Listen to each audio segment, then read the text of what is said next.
La obra japonesa que puso a volar a un elefante blanco.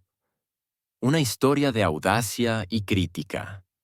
Una historia de poder, modernidad y un elefante blanco. Por décadas, esta obra de ingeniería fue considerada un capricho extravagante, un monumento al despilfarro. Pero la verdadera historia, la que se esconde detrás de la polémica, es mucho más fascinante. ¿Sabías que el terreno para este aeropuerto no siempre fue la primera opción?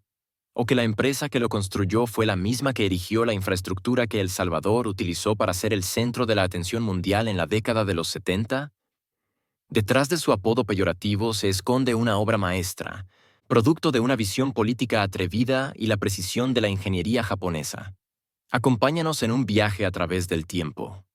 Desde los primeros planos de una expropiación controversial, pasando por la visión de un presidente, hasta el legado de un país que se atrevió a soñar con volar. Al final de este documental, la vista aérea de este aeropuerto no será la misma para ti. Quédate con nosotros para descubrir la asombrosa verdad detrás de este elefante blanco que nos hizo volar. No te lo pierdas. Y si te gusta esta historia, no olvides darle like, comentar y suscribirte. Por décadas, la principal puerta de entrada a El Salvador fue el aeropuerto de Ilopango. Un lugar con historia, pero que con el tiempo se quedó pequeño. Su pista, su ubicación, su capacidad, todo se volvió una limitación para el progreso de la nación. Era el momento de soñar en grande. Lo que pocos saben es que el aeropuerto de Ilopango, inaugurado formalmente en 1942, comenzó su vida no como una terminal civil, sino como una base militar de la Fuerza Aérea Salvadoreña. Por décadas, el aeródromo convivió de manera inusual entre la aviación militar y los primeros gigantes del aire, como los Douglas DC-3 de Pan Am, que conectaban El Salvador con el mundo. Sin embargo, a medida que la aviación comercial evolucionaba, Ilopango se encontró en una jaula de oro. Su pista, construida sobre un terreno limitado y con apenas 1.600 metros de longitud, era insuficiente. Los ingenieros de la época sabían que era físicamente imposible extenderla debido a su cercanía con el lago de Ilopango, un volcán activo y las zonas residenciales que lo rodeaban. La llegada de los aviones de fuselaje ancho, como el icónico Boeing 747 conocido como la Reina de los Cielos, selló su destino. Estos gigantes requerían pistas de al menos 3.000 metros para operar de manera segura. El Salvador no podía recibir a estos colosos, un factor que ponía al país en desventaja frente a sus vecinos de Centroamérica. El aeropuerto se había convertido paradójicamente en el obstáculo más grande para el crecimiento económico y la conectividad del país. La visión de un aeropuerto nuevo y moderno nació de una urgencia: la necesidad de que El Salvador se proyectara al futuro. El presidente Arturo Armando Molina entendía que la infraestructura era la clave para el progreso de la nación. No se trataba solo de construir una pista, sino de crear una puerta de entrada que pusiera al país a la par de las grandes potencias mundiales. Fue un proyecto de Estado, audaz y sin precedentes, en una época de grandes cambios. La responsabilidad de este ambicioso proyecto recayó en una institución clave. La Comisión Ejecutiva Portuaria Autónoma, CEPA, fue designada para supervisar cada detalle, desde la planificación y la construcción hasta la futura administración y operación del aeropuerto. El proyecto, inicialmente bautizado como Aeropuerto Internacional Cuscatlán, fue oficializado en el Diario Oficial el 7 de junio de 1974, lo que otorgó a CEPA la autoridad legal para dar inicio a la obra que transformaría la aviación salvadoreña. Para construir un aeropuerto de talla mundial, se necesitaba más que una visión. Se necesitaba un lugar.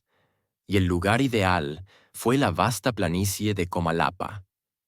Un terreno de 1.465 manzanas casi desolado a simple vista, pero que era hogar de familias y comunidades locales que vivían de sus cultivos y sus tierras. La construcción del futuro de la nación implicaba el final de la vida que conocían. El gobierno, amparado en una figura legal, procedió a la expropiación de la tierra por causa de utilidad pública. Este mecanismo le permitía al Estado adquirir propiedades privadas para un proyecto de interés nacional. Fue un proceso complejo, y aunque los antiguos dueños fueron compensados económicamente, el acto de ceder sus tierras para un proyecto tan ambicioso fue el primer gran sacrificio para que el sueño del nuevo aeropuerto se hiciera realidad. El terreno fue el lienzo en blanco para construir el futuro de El Salvador, un lienzo que se obtuvo a un alto costo, más allá del simple precio de la tierra. La construcción fue un desafío monumental, pero la empresa Hasumi Gumi estaba a la altura. Con un enfoque en la tecnología y la eficiencia, los ingenieros japoneses implementaron técnicas de construcción avanzadas para la época. Su disciplina y planificación minuciosa fueron clave para completar la obra en un tiempo récord de solo 3 a 4 años. Más allá de la rapidez, su mayor legado fue la calidad. Se aplicaron rigurosos estándares japoneses que aseguraron la durabilidad y funcionalidad de cada elemento, desde la pista de aterrizaje hasta las terminales. El resultado no fue solo un aeropuerto, sino una obra de ingeniería diseñada para resistir el paso del tiempo, lo que garantizó que El Salvador tuviera una infraestructura de clase mundial, construida para durar. A pesar de su nombre oficial, Aeropuerto El Salvador, la gente lo llamó desde el principio por el nombre del lugar donde se construyó. Comalapa, una referencia simple y directa que quedaría para siempre en el corazón y el lenguaje de los salvadoreños. Pero la historia de su nombre no se detuvo ahí, pues el país decidiría honrar a una de sus figuras más importantes. En un acto de profunda significancia histórica, en marzo de 2014 la Asamblea Legislativa reformó el decreto original. El nombre oficial pasaría a ser Aeropuerto Internacional de El Salvador, Monseñor Óscar Arnulfo Romero y Galdames. Esta decisión fue ampliamente apoyada por la población, pues le daba a la principal puerta de entrada del país el nombre de un mártir y un defensor de los derechos humanos, un verdadero héroe nacional. Años después, la historia daría un giro más.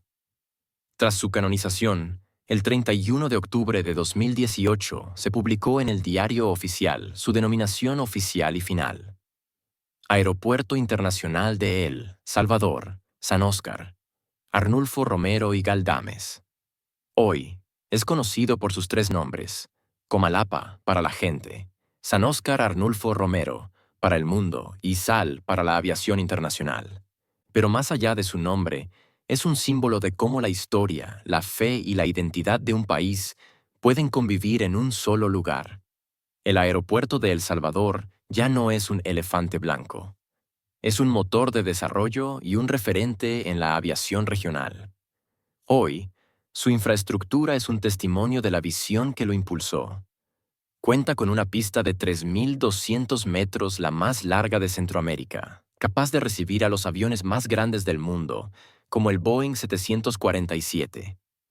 Gracias a ello, ha sido calificado como categoría 1 por la FAA y certificado por la Autoridad de Aviación Civil, AAC, un logro que lo posiciona al nivel de los aeropuertos de EU. Su eficiencia no solo es técnica.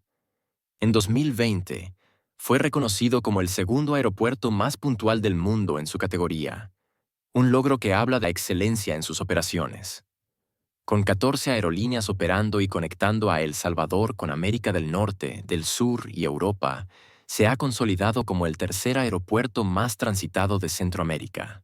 La historia del aeropuerto no termina aquí. La visión de progreso continúa con el proyecto del Aeropuerto del Pacífico en la zona oriental del país. Este no busca reemplazar a Comalapa, sino complementarlo. Mientras Comalapa seguirá siendo la principal puerta de entrada para la capital, el nuevo aeropuerto en La Unión impulsará el desarrollo turístico y económico de la región oriental. La idea es que ambos aeropuertos trabajen juntos, convirtiendo a El Salvador en un hub aéreo aún más estratégico en el corazón del continente. Su propósito va mucho más allá de ser una simple terminal aérea. El nuevo aeropuerto, propuesto para ser construido en el municipio de Conchagua, en el corazón del Golfo de Fonseca, es en realidad un pilar fundamental de la estrategia nacional Surf City.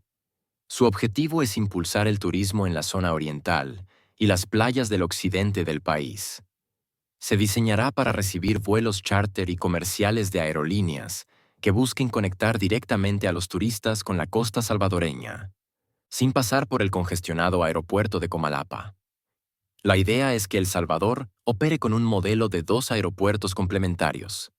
Mientras Comalapa seguirá siendo la principal puerta de entrada para los vuelos internacionales de negocio y la capital, el Aeropuerto del Pacífico servirá como una puerta directa a la aventura y el desarrollo turístico. Esta visión dual no solo aliviará el tráfico, sino que convertirá a El Salvador en un hub aéreo aún más estratégico en el corazón del continente, diversificando sus ingresos y elevando su perfil global. El final de la historia del aeropuerto de Comalapa no es un simple punto final, sino un eco en el tiempo. Hace casi 50 años, bajo la visión del presidente Arturo Armando Molina, El Salvador soñaba en grande. Su administración no solo construyó un aeropuerto que fue apodado Elefante Blanco y que implicó la expropiación de tierras, sino que también albergó el certamen de Miss Universo, un evento global que buscaba proyectar una imagen de modernidad y progreso. Estos proyectos, vistos por muchos como gastos extravagantes o decisiones políticas cuestionables, tenían un objetivo común: poner a El Salvador en el mapa del mundo. Hoy, la historia parece repetirse, pero con un guión diferente. El proyecto del Aeropuerto del Pacífico en el oriente del país sigue un camino similar, con expropiaciones de tierras agrícolas y la misma ambición de una visión de Estado. Ambos proyectos, separados por décadas, nos invitan a una reflexión. ¿Qué tienen en común dos líderes de épocas tan distintas, que utilizaron el poder de sus gobiernos para construir infraestructuras monumentales, a menudo a un costo social y económico significativo? Quizás la respuesta resida en el deseo humano de trascender. Un deseo que llevó a un gobierno a construir un aeropuerto con la ayuda de la ingeniería japonesa, dejando un legado de funcionalidad y calidad. Un deseo que nos hace mirar a Comalapa no solo como un aeropuerto, sino como el sueño de una nación que quiso volar más alto. Después de conocer su historia, ¿sientes que el Elefante Blanco es más que un simple aeropuerto? Suscríbete para más historias.